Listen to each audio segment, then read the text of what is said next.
धूपे एक छोटा और शांत गांव था जो प्रकृति की गोद में बसा हुआ था। गांव के चारों ओर हरियाली और गांव के दोनों ओर दो नदियां इसे और भी खूबसूरत बनाती थीं। बड़ी नदी का बहाव इतना तेज था कि लोग उसके पास जाने से डरते थे।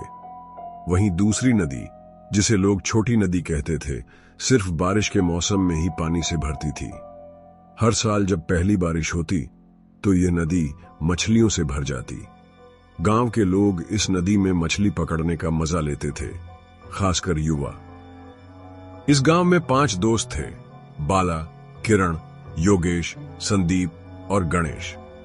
ये पांचों बचपन से ही साथ बड़े हुए थे। बारिश का मौसम आते ही उनके अंदर का रोमांच बढ़ जाता। इस साल भी जैसे ही पहली बारिश शुरू हुई, इन दोस्तों ने योजना बनाई कि रात के समय छोटी नदी पर जाकर मछलियां पकड़ी जाएं। शाम होते होते आसमान में घने बादल छा गए। हल्की बारिश शुरू हो गई थी। गांव के चारों तरफ अंधेरा घिरने लगा, लेकिन पांचों दोस्तों के जोश में कोई कमी नहीं आई। उन्होंने अपनी मछली पकड़ने की टोकरियां, टॉर्च और कुछ रस्सियां उठाईं और नदी की ओर चल दिए। रास्ता कीचड़ भरा और फिसलन वाला हो चुका था। हर कदम संभल कर रखना पड़ रहा था, लेकिन यह रोमांच उन्हें और उत्साहित कर रहा था। रात का समय होते ही गांव और भी सुनसान हो गया था। दूर दूर तक केवल झींगुरों की आवाजें सुनाई दे रही थीं।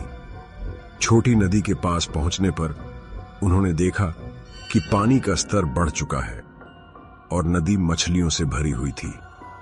पांचों ने अपनी अपनी जगह तय कर ली और मछलियां पकड़ने में जुट गए। टॉर्च की रोशनी से पानी में चमचमाती मछलियां और भी साफ नजर आ रही थीं। कुछ देर तक सब कुछ सामान्य लग रहा था। बाला ने कुछ मछलियां पकड़ ली थीं, जबकि किरण और संदीप अपने जाल सही करने में लगे थे।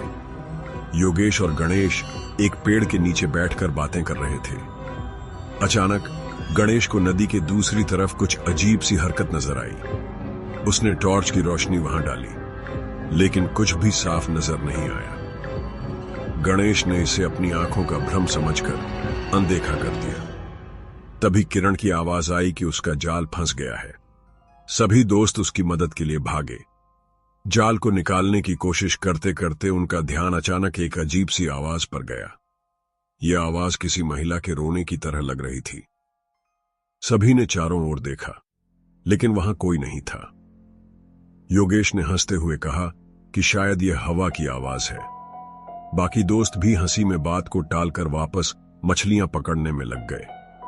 लेकिन कुछ ही देर बाद आवाज और तेज हो गई। इस बार यह रोने की आवाज के साथ साथ किसी के पैरों की आवाज भी थी। इस बार सभी के चेहरे पर हल्की चिंता झलकने लगी। बाला ने कहा कि शायद कोई और मछलियां पकड़ने आया होगा, लेकिन संदीप ने तुरंत कहा कि इस समय कौन आएगा, वो भी ऐसी जगह जहां रास्ता भी ठीक से नजर नहीं आता। अचानक गणेश ने चिल्लाकर कहा कि उसने नदी के उस पार किसी को देखा है। सभी दोस्तों ने अपनी टॉर्च उस दिशा में घुमाई। वहां उन्हें एक धुंधली परछाई नजर आई। यह परछाई एक महिला की थी जो सफेद साड़ी पहने हुए थी। वह धीरे धीरे उनकी ओर बढ़ रही थी। वह महिला पानी के ऊपर से चल रही थी। उस महिला की चाल कुछ अजीब थी। वह कदम कदम पर झुकती और फिर सीधे खड़ी हो जाती। जैसे जैसे वह करीब आ रही थी, दोस्तों के मन में डर बढ़ता जा रहा था। सभी चुपचाप खड़े होकर उस ओर देख रहे थे। तभी उनकी नजर उस महिला के पैरों पर पड़ी। उसके पैर उल्टे थे। उस उल्टे पैर वाली महिला को देखकर इन पांचों की फट गई, बल्कि सभी के रोंगटे खड़े हो गए। एक ने तो पैंट में ही सुसु कर दिया। अब वह महिला तेज कदमों से उनकी ओर बढ़ रही थी। दोस्तों ने तुरंत वहां से भागने की कोशिश की, लेकिन कीचड़ और अंधेरे की वजह से उनकी चाल धीमी हो गई। महिला का रोना अब चीखों में बदल चुका था। बाला ने सबसे चिल्लाकर कहा कि टॉर्च बंद करो और झाड़ियों में छिप जाओ। सभी ने ऐसा ही किया। वे एक झाड़ी के पीछे छिपकर महिला को देखने लगे। वह चारों तरफ घूम रही थी, जैसे किसी को ढूंढ रही हो। गणेश ने चारों से कहा कि ये औरत एक चुड़ैल है। वे 5 दोस्तों को अभी यकीन हो चुका था कि ये औरत चुड़ैल है। तभी अचानक वह झाड़ी के पास आकर रुक गई जहां 5 दोस्त छिपे हुए थे। उनकी सांसें थम गईं। महिला ने झाड़ी के पास खड़े होकर एक भयानक चीख मारी जिससे दोस्तों के कान सुन्न हो गए। झाड़ी के पास खड़ी उस चुड़ैल की चीख से 5 दोस्तों के शरीर कांप उठे। उसकी आवाज इतनी भयानक थी कि उनके दिल की धड़कन तेज हो गई। झाड़ी में छिपे हुए बाला, किरण, योगेश, संदीप और गणेश ने अपने मुंह पर हाथ रख लिया ताकि उनकी सांसों की आवाज भी बाहर न जाए। वह चुड़ैल उल्टे पैरों के साथ झाड़ी के चारों ओर घूमने लगी, जैसे वह उन्हें सूंघकर ढूंढने की कोशिश कर रही हो। गणेश ने धीरे से बाला के कान में फुसफुसाया कि अब हमें यहां से भागना होगा, लेकिन बाला ने उसे शांत रहने का इशारा किया। उस पल में सभी ने महसूस किया कि अगर उन्होंने कोई हलचल की तो वह चुड़ैल उन्हें पकड़ लेगी। चुड़ैल ने कुछ देर झाड़ी के पास खड़े रहकर चारों तरफ देखा, फिर अचानक वह नदी की ओर लौटने लगी। उसकी उल्टे पैर चलने की चाल और सफेद साड़ी के लहराते पल्लू ने उस पल को और भी खौफनाक बना दिया। 5 दोस्तों ने राहत की सांस ली, लेकिन अब उनकी परेशानी यह थी कि वे यहां से सुरक्षित वापस गांव कैसे लौटें। जब चुड़ैल थोड़ी दूर चली गई तो बाला ने धीरे से कहा कि अब हमें बिना आवाज किए जल्दी से यहां से निकलना होगा। सभी सहमत हो गए और सावधानी से झाड़ी से बाहर निकले, लेकिन अंधेरा इतना गहरा था कि रास्ता ढूंढना मुश्किल हो रहा था।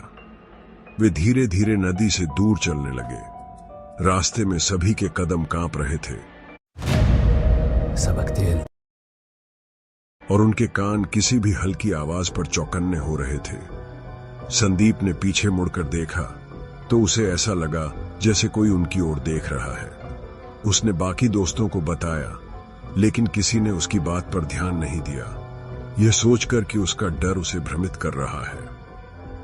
कुछ ही देर बाद उन्होंने पीछे से फिर वही रोने की आवाज सुनी। इस बार वह आवाज और भी नजदीक लग रही थी। गणेश ने बिना सोचे समझे भागना शुरू कर दिया। उसे भागते देख बाकी दोस्त भी उसकी ओर दौड़ पड़े। अब उनके दिलों में सिर्फ एक ही बात थी, किसी भी तरह गांव पहुंचना है। भागते भागते वे एक जगह पहुंचे जहां रास्ता 2 भागों में बंट रहा था। एक रास्ता घने जंगल के बीच से जाता था और दूसरा नदी के किनारे से। बाला ने कहा कि हमें जंगल के रास्ते से जाना चाहिए क्योंकि नदी के पास रहना खतरनाक हो सकता है। सभी ने उसकी बात मान ली और जंगल के रास्ते पर चलने लगे। जंगल में चारों तरफ सन्नाटा था। पेड़ों की शाखाएं हवा में झूम रही थीं और पत्तों की सरसराहट उनके डर को और बढ़ा रही थी। हर कदम पर ऐसा लग रहा था जैसे कोई उनके पीछे चल रहा हो। अचानक योगेश को एक पेड़ के नीचे कुछ चमकती हुई चीज नजर आई। उसने टॉर्च की रोशनी वहां डाली तो देखा कि वहां एक पुराना ताबीज पड़ा हुआ था। उसने उसे उठाने की कोशिश की, लेकिन किरण ने उसे रोक दिया। उसने कहा कि यहां पड़ी किसी भी चीज को छूना सही नहीं होगा, ये जगह पहले ही अजीब लग रही है। सभी ने वहां से तुरंत आगे बढ़ने का फैसला किया, लेकिन जैसे ही वे कुछ कदम आगे बढ़े, पीछे से वही भयानक चीख फिर सुनाई दी।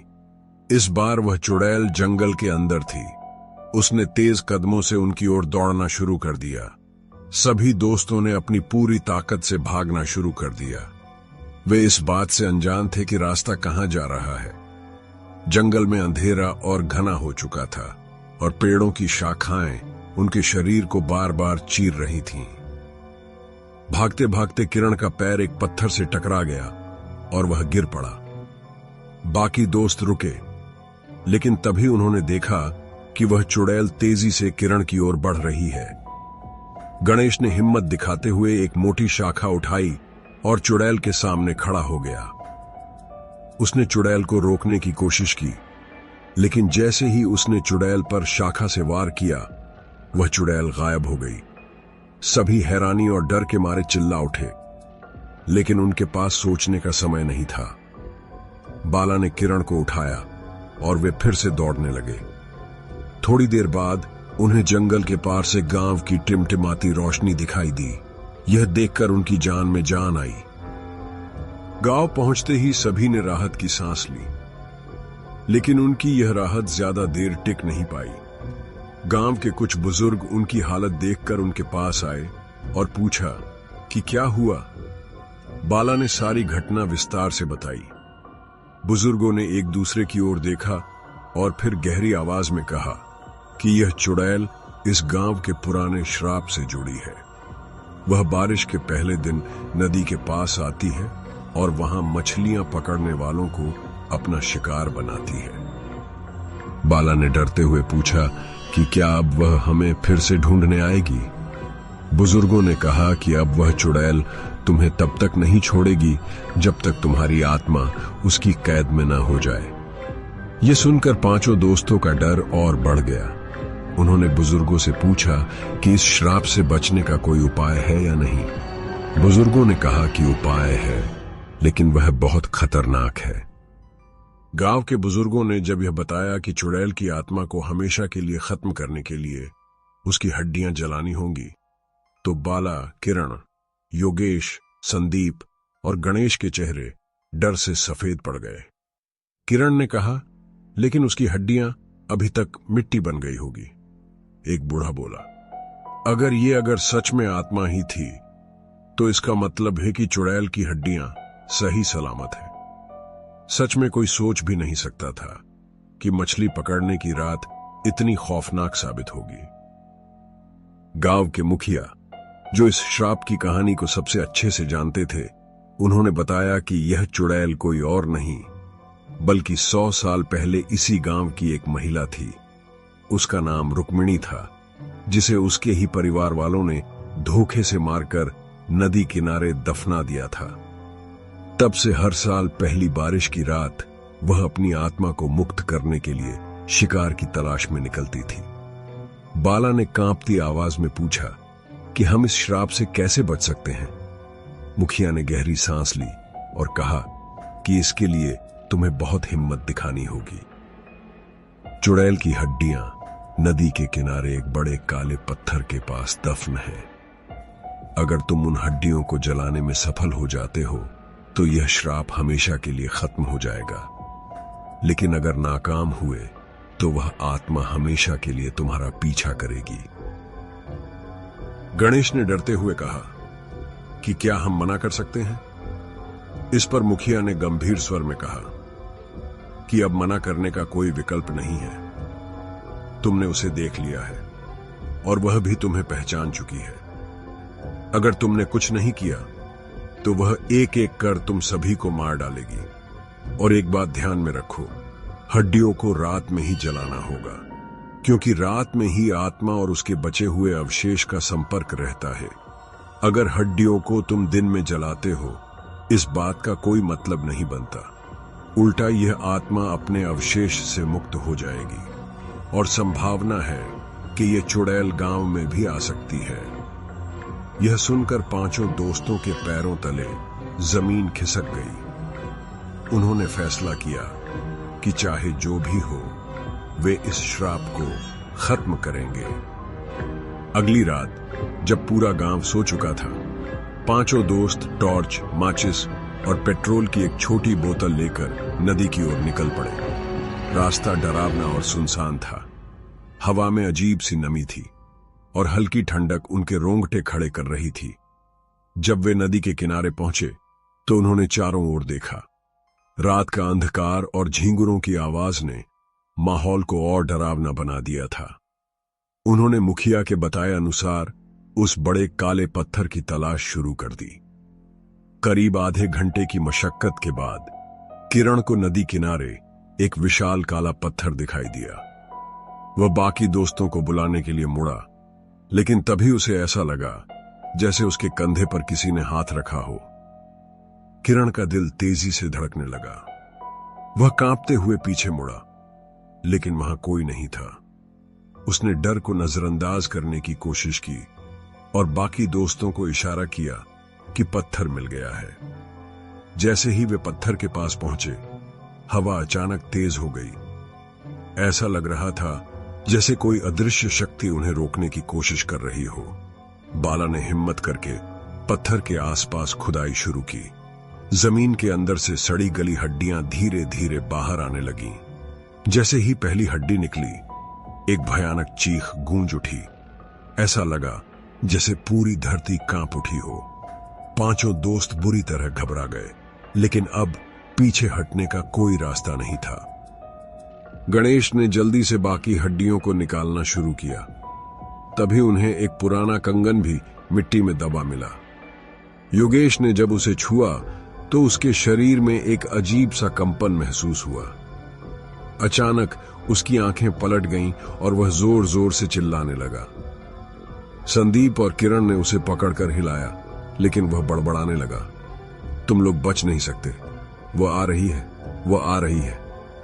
तभी ठंडी हवा का एक तेज झोंका आया और उनके सामने वही चुड़ैल प्रकट हो गई। उसकी आंखें जलती हुई अंगारों की तरह चमक रही थीं।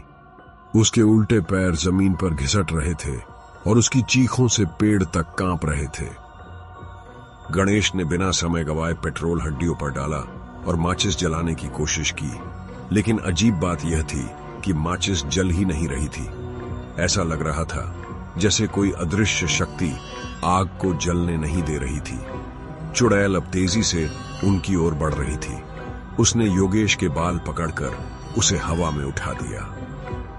गणेश ने घबराकर अपनी जेब से मां दुर्गा का एक छोटा सा लॉकेट निकाला और जोर से चिल्लाया, मां दुर्गा, हमारी रक्षा करो। तभी अचानक चुड़ैल एक भयानक चीख मारकर पीछे हट गई। योगेश नीचे गिर पड़ा, लेकिन अभी भी बेहोश था। अब उनके पास ज्यादा समय नहीं था। संदीप ने तुरंत एक और माचिस निकाली और इस बार जैसे ही उसने तीली जलाई, आग जल उठी। बाला ने बिना देरी किए हड्डियों पर आग डाल दी। जैसे ही हड्डियां जलने लगीं, चुड़ैल ने एक दर्दनाक चीख मारी। उसका शरीर तेजी से हवा में लहराने लगा। उसकी त्वचा जलने लगी और उसके पैर कीचड़ में ढंसने लगे। उसकी चीखों से पूरा जंगल कांप उठा। ऐसा लग रहा था जैसे पूरी धरती कांप रही हो। पांचों दोस्त सांस रोके यह भयानक दृश्य देख रहे थे। चुड़ैल धीरे धीरे जलने लगी और फिर अचानक ही उसकी आत्मा भयंकर आग के गोले में बदल गई और आसमान में गायब हो गई। कुछ देर तक वहां बस सन्नाटा रहा। न कोई हवा, न कोई आवाज। सब कुछ थम सा गया था। जब आग पूरी तरह बुझ गई तो पांचों दोस्तों ने एक दूसरे को देखा। वे अब भी यह सब यकीन नहीं कर पा रहे थे कि उन्होंने सच में एक भूतनी को खत्म कर दिया था। योगेश को धीरे धीरे होश आ गया। उसने जब अपने आसपास का नजारा देखा तो समझ गया कि सब कुछ खत्म हो चुका है। किरण ने राहत की सांस ली और कहा, अब यह श्राप हमेशा के लिए खत्म हो चुका है। अब यह चुड़ैल किसी को नहीं सताएगी। सभी ने सिर हिलाया और वहां से गांव की ओर चल दिए। जैसे ही वे गांव पहुंचे, उन्होंने देखा कि पूरा गांव उनके स्वागत के लिए खड़ा था। मुखिया ने कहा, तुम लोगों ने बहुत बड़ी बहादुरी दिखाई है। अब यह गांव इस श्राप से हमेशा के लिए मुक्त हो चुका है। गांव वालों ने उनका सम्मान किया और फिर धीरे धीरे सब कुछ सामान्य हो गया।